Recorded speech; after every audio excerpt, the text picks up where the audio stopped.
السلام علیکم ناظرین۔ پیارے ناظرین، ایک مرتبہ اللہ کے نبی حضرت عیسیٰ علیہ السلام اپنے ساتھیوں کے ساتھ چل رہے تھے۔ اتنے میں آپ علیہ السلام کے کچھ لوگوں نے کہا، اے عیسیٰ ابن مریم، کیا آپ کا اللہ آسمان سے کھانا اتار سکتا ہے؟ تو یہ سن کر اللہ کے نبی عیسیٰ علیہ السلام نے فرمایا، اے لوگوں، اگر تم مومن ہو تو اللہ سے ڈرو۔ تو انہوں نے کہا، ہم تو اپنی ایمان کی تازگی کے لیے عرض کر رہے ہیں، تاکہ ہم اللہ کی قدرت کو دیکھیں اور پیٹ بھر کے کھانا کھا کر اپنے ایمان کو بڑھائیں، اور وہ لوگ جو کفر پر ہیں ان کا ایمان بھی آپ پر ہو جائے۔ بس یہ سن کر اللہ کے نبی حضرت عیسیٰ علیہ السلام نے ہاتھوں کو بلند کیا اور اللہ کے دربار میں دعا مانگی کہ اے اللہ، ہمارے لیے آسمان سے دسترخوان اتار، تاکہ ہمارے اور آنے والے لوگوں کے لیے یہ نشانی عید بن جائے۔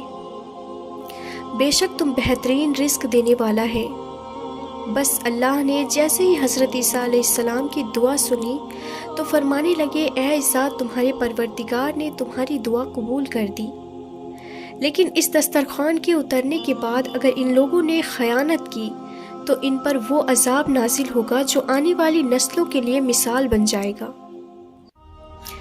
ابھی یہ الفاظ مکمل ہو ہی رہے تھے کہ اتنی دیر میں آسمان سے فرشتے دسترخوان اتار کے لے آئے۔ اس میں 7 مچھلیاں اور 7 روٹیاں تھیں۔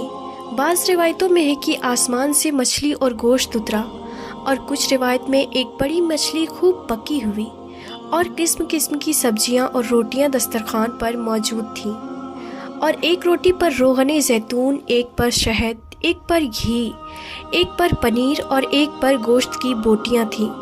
بس جیسے ہی حضرت عیسیٰ علیہ السلام کی قوم کے لوگوں نے اس نورانی دسترخوان اور روٹی کو دیکھا تو ان میں سے ایک، جس کا نام شمون تھا، جو اپنی قوم کا سردار تھا، کہنے لگا کہ اے روح اللہ، کیا یہ دسترخوان دنیاوی کھانوں میں سے ہے یا آسمانوں کے؟ اللہ کے نبی عیسیٰ علیہ السلام نے فرمایا، یہ دسترخوان نہ دنیا کے کھانوں میں سے ہے نہ آسمانوں کے، بلکہ تمہارے پروردگار نے ابھی ابھی ایجاد کر کے تمہارے لیے اتارا ہے۔ پھر آپ فرمانے لگے، خوب پیٹ بھر کے کھاؤ اور اس میں خیانت نہ کرنا اور نہ ہی کل کے لیے ذخیرہ کرنا، ورنہ اللہ کا عذاب تم پر آ پہنچے گا۔ لیکن افسوس، وہ لوگ اس کھانے میں خیانت بھی کرتے ہیں اور کل کے لیے تھوڑا تھوڑا کھانا چھپانا بھی شروع کر دیتے ہیں۔ بس جیسے ہی رات ہوئی سب لوگ پیٹ بھر کر سوتے ہیں اور اللہ کا عذاب ان پہ آ جاتا ہے۔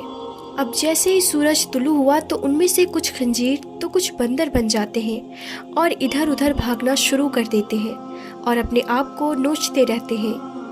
اللہ کے نبی حضرت عیسیٰ علیہ السلام نے جب ان کو دیکھا تو اللہ سے دعا کی تو وہ تیسرے دن سارے اللہ اور اللہ کے نبی کے نافرمان دنیا سے مر کے فنار ہو گئے۔ بے شک اللہ کے نافرمان کا یہی حشر ہوتا ہے۔ اللہ پاک نے اس واقعے کو اپنی کتاب قرآن مجید کی سورہ مائدہ میں محفوظ کر دیا، تبھی اس سورہ کو مائدہ یعنی دسترخوان کہتے ہیں۔ اے اللہ، ہم سب کو اپنے فرما بردار بندوں میں شامل کر، اور ہم سب کو ایسا بنا جیسا تو ہمیں دیکھنا چاہتا ہے۔ آمین ثم آمین۔